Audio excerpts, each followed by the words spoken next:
प्राचीन गुफाएं कौन सी हैं? भीमबेटका की गुफाएं, अजंता की गुफाएं, एलोरा की गुफाएं या कनेरे की गुफाएं? भारत की सबसे प्राचीन गुफाएं हैं भीमबेटका की गुफाएं।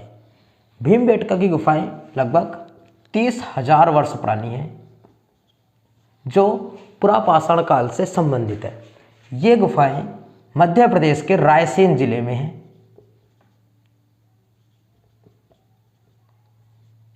मध्य प्रदेश के रायसेन जिले में है। पुरापाषाण काल से इनका संबंध है।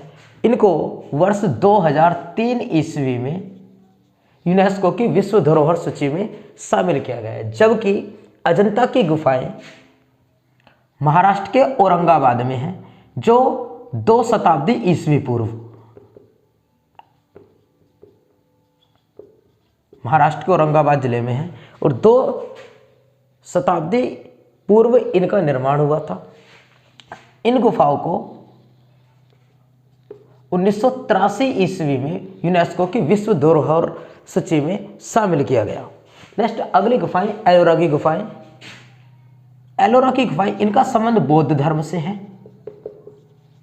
और एलोरा की गुफाएं जो महाराष्ट्र के औरंगाबाद जिले में है, इनका संबंध बौद्ध, जैन व हिंदू तीनों धर्मों से है। कन्हेरी की गुफाएं मुंबई में स्थित है, महाराष्ट्र में, जिनका संबंध बौद्ध धर्म से है। ये बौद्ध धर्म से संबंधित गुफाएं हैं।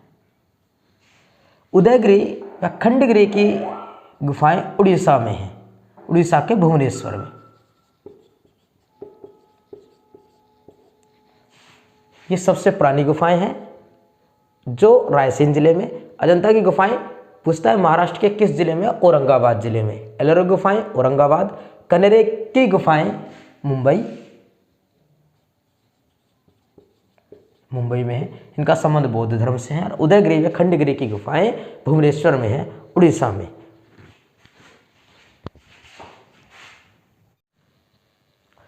किस बंदरगाह से ईरान को लौह अयस्क का निर्यात किया जाता है? कांडला बंदरगाह, मुंबई बंदरगाह, जवाहरलाल नेहरू बंदरगाह या कुद्रेमुख बंदरगाह? सही आंसर होगा कुद्रेमुख बंदरगाह। कुद्रेमुख बंदरगाह भारत में बंदरगाहों में 13 बड़े बंदरगाह व अन्य 250 लगभग छोटे बंदरगाह हैं। भारत के बड़े बंदरगाहों में जो कांडला बंदरगाह है वो कच्छ की खाड़ी में स्थित बंदरगाह है। कच्छ की खाड़ी में स्थित बंदरगाह है। भारत का एकमात्र ज्वारीय बंदरगाह कांडला बंदरगाह है, जो मुक्त व्यापार के लिए प्रसिद्ध है। मुक्त व्यापार के क्षेत्र के लिए जाना जाने वाला बंदरगाह है। उसके नीचे महाराष्ट्र में है मुंबई बंदरगाह।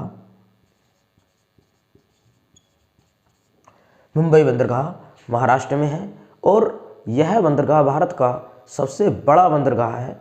इस बंदरगाह के भार को कम करने के लिए एक कृत्रिम बंदरगाह का निर्माण किया गया है, इसी के महाराष्ट्र के पास में, मुंबई बंदरगाह के पास में, जिसका नाम है जवाहरलाल नेहरू बंदरगाह। जवाहरलाल नेहरू बंदरगाह, इस बंदरगाह का नाम। इसके बाद अगला बंदरगाह नंबर 4 गोवा में मुर्मुगांव बंदरगाह।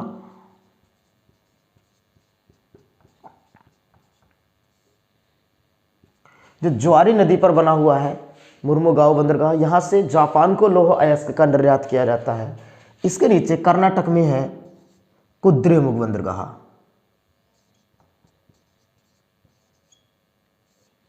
कुद्रेमुख बंदरगाह, जिससे ईरान को, इधर ईरान सबसे ज्यादा लौह अयस्क का निर्यात किया जाता है। इसके नीचे केरल में कोच्चि बंदरगाह।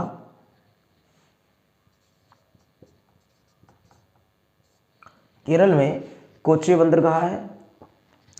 इस बंदरगाह की विशेषता कि लैगून बंदरगाह है। लैगून जो झील है, वेम्बनाड झील, लैगून वनस्पति उससे निर्मित जो झील है, उसके पास बना हुआ बंदरगाह है कोच्चि बंदरगाह। नेक्स्ट बंदरगाहों में इधर से तुतीकोरिन बंदरगाह,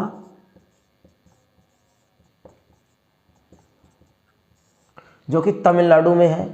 तुतीकोरिन बंदरगाह की विशेषता है कि भारत का सबसे कम गहराई वाला बंदरगाह है इधर, क्योंकि जो पश्चिमी घाट की पहाड़ियाँ हैं उन पहाड़ियों का विस्तार श्रीलंका तक है, अर्थात भारत के से इधर जाने वाले जहाज़ों को श्रीलंका के पीछे से होकर जाना होता है, क्योंकि यहाँ की गहराई कम है। तुतीकोरिन बंदरगाह भारत का सबसे कम गहरा बंदरगाह जो तमिलनाडु में स्थित है। नेक्स्ट, चेन्नई बंदरगाह। चेन्नई बंदरगाह, चेन्नई बंदरगाह एक कृत्रिम बंदरगाह है और कृत्रिम बंदरगाहों में सबसे पुराना बंदरगाह चेन्नई बंदरगाह है। मुंबई और चेन्नई बंदरगाह ये भारत के, जवाहरलाल नेहरू और चेन्नई बंदरगाह भारत के कृत्रिम बंदरगाह हैं और कृत्रिम बंदरगाहों में सबसे पहले इस बंदरगाह को विकसित किया गया।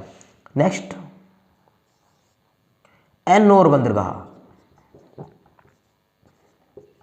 एन्नोर बंदरगाह भी भारत के तमिलनाडु राज्य में है। इसकी विशेषता है कि यह निगम आधारित बंदरगाह है भारत का। यह बंदरगाह भी कृत्रिम बंदरगाह है। कृत्रिम बंदरगाहों में जवाहरलाल नेहरू बंदरगाह, एन्नोर बंदरगाह और चेन्नई बंदरगाह ये कृत्रिम बंदरगाह है। अन्य सभी भारत के प्राकृतिक बंदरगाह है। इसके पश्चात नंबर 10 आता है विशाखापत्तनम बंदरगाह।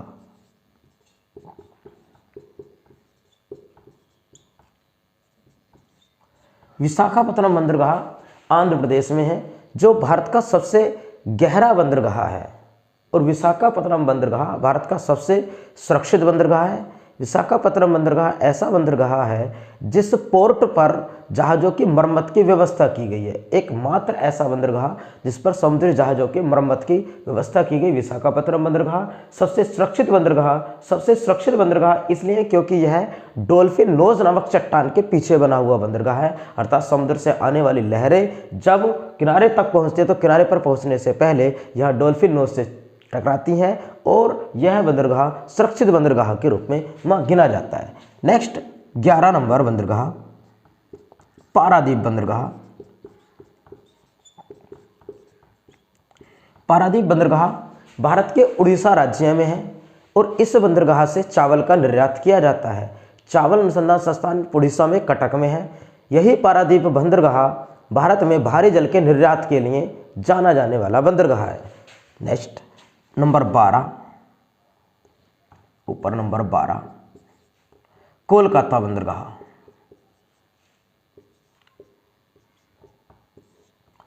कोलकाता बंदरगाह हुगली नदी पर बना हुआ एक बंदरगाह है और भारत के 13 बंदरगाहों में जो एक बड़ा बंदरगाह है वो है पोर्ट ब्लेयर, अंडमान निकोबार द्वीप समूह में स्थित पोर्ट ब्लेयर।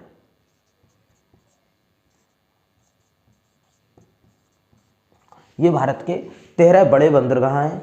बंदरगाह समुद्री जहाज के अड्डे, समुद्री जहाज़ों में बनाने वाला भारत में सबसे ज़्यादा समुद्री जहाज़ों का निर्माण विशाखापत्तनम आंध्र प्रदेश में होता है और विश्व में सबसे ज़्यादा समुद्री जहाज़ों का निर्माण जापान का कोबे नामक बंदरगाह पर किया जाता है। देशों में सबसे ज़्यादा समुद्री जहाज़ों का निर्माण जापान में ही होता है। विश्व में सबसे ज़्यादा वायुयान का निर्माण करने वाला देश यूएसए है, जबकि भारत में सबसे ज़्यादा वायुयान का निर्माण बेंगलोर में किया जाता है। बेंगलोर को अंतरिक्ष नगर के नाम से जानते हैं। भारत का साइंस सिटी कहा जाने वाला शहर बेंगलोर है। बेंगलोर कर्नाटक राज्य का सुंदर सा शहर है, जिस शहर में कॉफ़ी बोर्ड का मुख्यालय अवस्थित है। उत्तर प्रदेश का कौन सा शहर? उत्तर प्रदेश का शहर इटावा किस नदी के तट पर अवस्थित है? राप्ती, गंगा, यमुना या गोमती?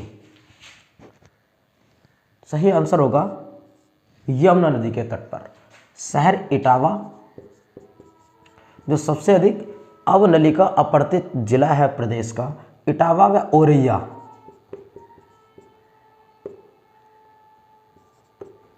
ये शहर बसे हुए हैं यमुना नदी के तट पर। जबकि गोरखपुर अवस्थित है राप्ती नदी के तट पर। बिठूर जो कानपुर में है, गंगा नदी के तट पर अवस्थित शहर है। बिठूर कानपुर गंगा नदी के तट पर स्थित शहर है। और शहरों में चकेरी, जहाँ चकेरी हवाई अड्डा है, कानपुर गंगा नदी के तट पर। शहर है। गोमती नदी के तट पर बसा हुआ प्रमुख शहर लखनऊ। लखनऊ। गोमती नदी पीलीभीत से निकलती है, उत्तर प्रदेश के पीलीभीत की फुलर झील से निकलने वाली नदी है। और गोमती नदी यमुना की सहायक नदी है। यमुना की सहायक नदियों में गोमती नदी ऐसी सहायक नदी है एकमात्र जिसका उद्गम स्थल मैदान में है। अन्य नदियों पर वृषभावती नदी है जो उत्तर प्रदेश की नहीं है। वृषभावती नदी के तट पर बसा हुआ शहर है बेंगलोर। बेंगलोर शहर वृषभावती नदी के तट पर बसा हुआ है। कृष्णा नदी विजयवाड़ा, कर्नाटक में। विजयवाड़ा कृष्णा नदी के तट पर बसा हुआ शहर है।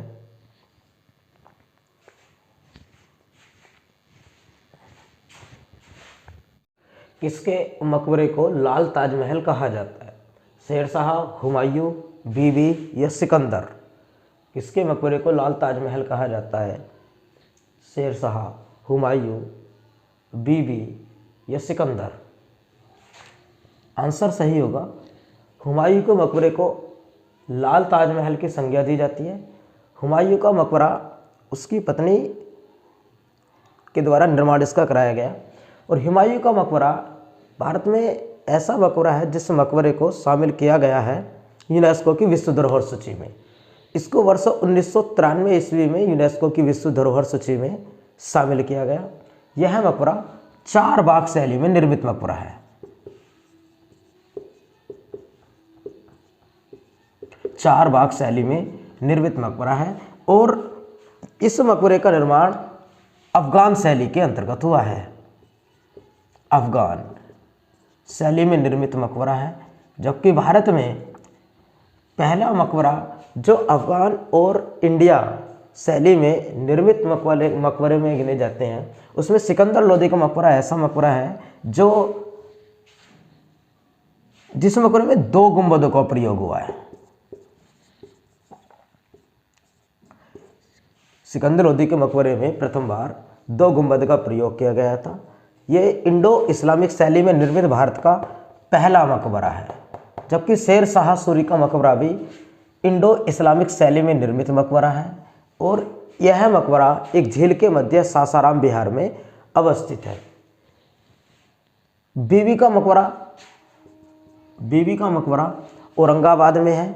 औरंगजेब की पत्नी, इसका मूल नाम राबिया उद दुरानी था। इसके मकबरे को दूसरा ताजमहल या ताजमहल की फूहड़ नकल कहा जाता है, या फिर इसके मकबरे को भद्दा ताजमहल कहा जाता है।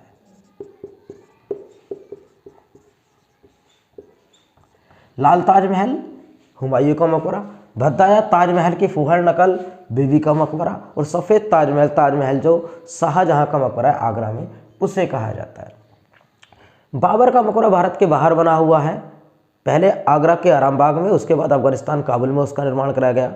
मुगल शासकों में हुमायूं के मकबरे को मुगल वंश के कब्रिस्तान की संज्ञा दी जाती है। इसके परिसर में मुगल वंश के काफ़ी वंशजों के मकबरे बने हुए हैं, इसलिए इसको मुगल वंश का कब्रिस्तान कहा जाता है। उसके बाद हुमायूं का पुत्र अकबर का मकबरा सिकंदरा में स्थित है।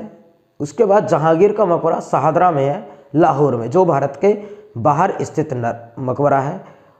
शाहजहां का मकबरा ताजमहल, जिसको सफ़ेद संगमरमर के रूप में जाना जाता है, वैसे शाहजहां ने एक और ताजमहल बनाने का निर्णय लिया था जिसको काला ताजमहल कहा है, लेकिन उससे पहले ही उसके पुत्र औरंगजेब ने उसको आगरा के किले में कैद कर लिया वर्ष 1658 ईस्वी को। 1666 ईस्वी को फिर शाहजहां की मृत्यु हो गई थी। 1658 ईस्वी में ही औरंगजेब और शाहजहां के दूसरे बड़े पुत्र दारा सिकोह के मध्य धर्मठ की लड़ाई लड़ी गई थी। इसी लड़ाई के पश्चात औरंगजेब उत्तराधिकारी बना था। वास्तव में तो उत्तराधिकारी शाहजहां का उसका बड़ा पुत्र दारा सिकोह बनना था। दारा सिकोह एक अच्छा अनुवादक था, उसने उपनिषदों का फारसी में अनुवाद किया था और शाहजहां ने उसको उपाधियों से भी सम्मानित किया था। शाहजहां के पश्चात उसका पुत्र औरंगजेब का मकबरा दौलताबाद में स्थित है। मुगल वंश में बहादुर शाह जफर द्वितीय का मकबरा भी भारत के बाहर बना अवस्थित है, जो रंगून में अवस्थित है। 10 मई 1857 को जो 1857 की क्रांति हुई, उसके पश्चात 11 मई 1857 ईस्वी को बहादुर शाह जफर द्वितीय को और उसकी पत्नी जीनत महल, दोनों को, जिसको महकपरी कहते हैं, जीनत महल, दोनों को हुमायूं के मकबरे के पीछे से पकड़कर अंग्रेजों ने रंगून भेज दिया, जिसको वर्तमान में यंगून कहा जाता है, और वहीं पर दोनों के मकबरे अवस्थित हैं। शेख सलीम चिश्ती का मकबरा फतेहपुर सीकरी में है, जिसका निर्माण अकबर के द्वारा कराया गया। निजामुद्दीन औलिया का दरगाह गयासपुर दिल्ली में स्थित है, जिसका निर्माण मोहम्मद बिन तुगलक के द्वारा कराया गया। और फतेहपुर उसमें अजमेर शरीफ में मोइनुद्दीन चिश्ती की दरगाह है, और मोइनुद्दीन चिश्ती की दरगाह का निर्माण अलाउद्दीन खिलजी के द्वारा कराया गया था। मोइनुद्दीन चिश्ती की दरगाह अजमेर, अलाउद्दीन खिलजी। निजामुद्दीन औलिया की दरगाह गयासपुर दिल्ली बाई MBT, और शेख सलीम चिश्ती की दरगाह फतेहपुर सीकरी, जिसका निर्माण अकबर के द्वारा कराया गया था। शेख सलीम जो जहांगीर था, उसका जन्म शेख सलीम चिश्ती के आशीर्वाद से ही हुआ था, और उन्हीं के नाम पर जहांगीर का नाम, मूल नाम सलीम रखा गया था। जबकि अकबर अपने पुत्र जहांगीर को शेखो बाबा के नाम से जानता था, शेखो बाबा के नाम से पुकारता था। जहांगीर को चित्रकला का पारखी कहा गया, शाहजहां को निर्माताओं का राजकुमार कहा गया। मुगल शासक बाबर ऐसा शासक था जिसको बाग, बगीचे, नदियाँ, पेड़, पहाड़, झील, झरने पसंद थे, और अपनी डायरी में इनका जिक्र करता था। मुगल वंश में अपनी डायरी लिखने वाले 2 मुगल बादशाह, एक बाबर था और एक जहांगीर। मुगल बादशाह बाबर ने अपनी डायरी तुजुक-ए-बाबरी के नाम से लिखी, और जहांगीर ने तुजुक-ए-जहांगीरी के नाम से। जहांगीर की आत्मकथा को जो पूरा करने वाला व्यक्ति था वो था मोतबिंद खां। जबकि भारत में अकबर के द्वारा एक अनुवाद विभाग की स्थापना की गई। सबसे ज़्यादा प्राचीन हिंदू धर्मों का अनुवाद फारसी भाषा में अकबर के समय में ही हुआ था, और अनुवाद होने की शुरुआत फिरोज शाह तुगलक के समय से हो गई थी। फिरोज शाह तुगलक को इसी कारण से सल्तनत काल का अकबर कहा जाता है। फिरोज शाह तुगलक जो शिलालेख थे अशोक के, उन शिलालेखों का बहुत सम्मान करता था। उसने मेरठ और टोपरा के शिलालेखों को दिल्ली में स्थापित कराया, और उन शिलालेखों को कहा कि ये सोने के शिलालेख हैं। साथिया किस राज्य की लोक कला है? गुजरात, राजस्थान, बिहार या पश्चिम बंगाल? साथिया लोक कला है भारत के गुजरात राज्य की। साथिया जबकि राजस्थान की प्रमुख लोक कलाएं हैं मांडा और मेहंदी, ये राजस्थान की प्रमुख लोक कलाएं हैं। बिहार की है गोदना, गोदना बिहार की प्रमुख लोक कला है। पश्चिम बंगाल की है अल्पना, अल्पना पश्चिम बंगाल की लोक कला है। एपण उत्तराखंड की लोक कला है। एपण उत्तराखंड की प्रमुख लोक कला है। 6 महाराष्ट्र की प्रमुख लोक कला है